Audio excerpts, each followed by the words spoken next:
ang atong ebanghelyo karon naghisgot mahitungod sa pulong nga naghatag sa kinabuhing dayon nga mao si Jesus. Ang paghisgot ni Jesus mahitungod sa Eukaristiya na himong nagkabahin-bahin ang iyang mga tinun-an o nagtuo sa iyaha. Ang mga pagtulunan ni Jesus bahin sa iyang kaugalingon ingon pan sa kinabuhi nga nanaugikan sa langit ug naghatag og kinabuhing dayon, nakahatag og negatibong mga reaksyon ug pangutana.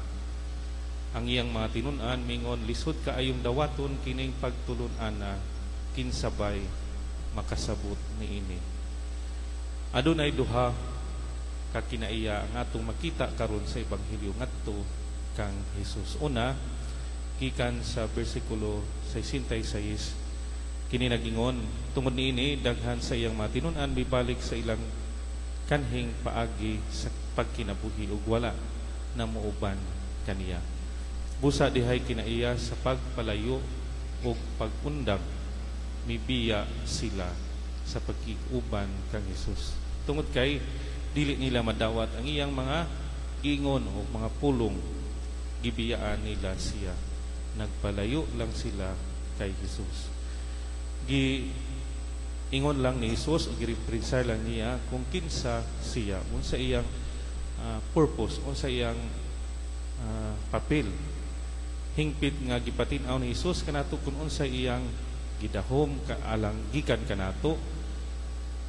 Wala niya sugdi ang iyang mga pulong aron lang mahupay ang atong mga emosyon ug mga gusto.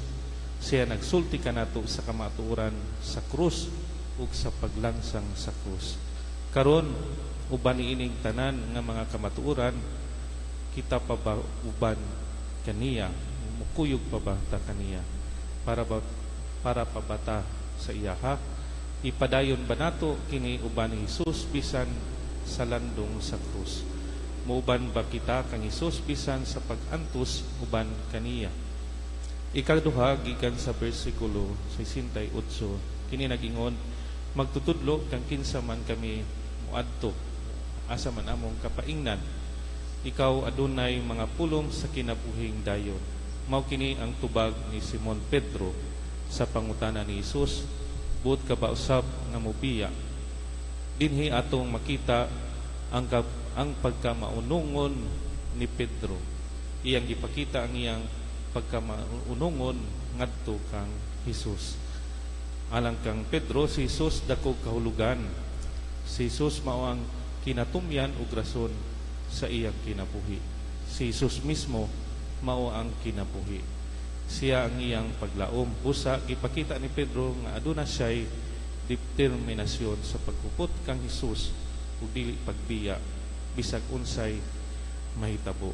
Adunay tanan nga kinaya sa pagnagiusa kang Jesus bisan unsa pa ang ilang madangpan o moabot sa ilang kinabuhi.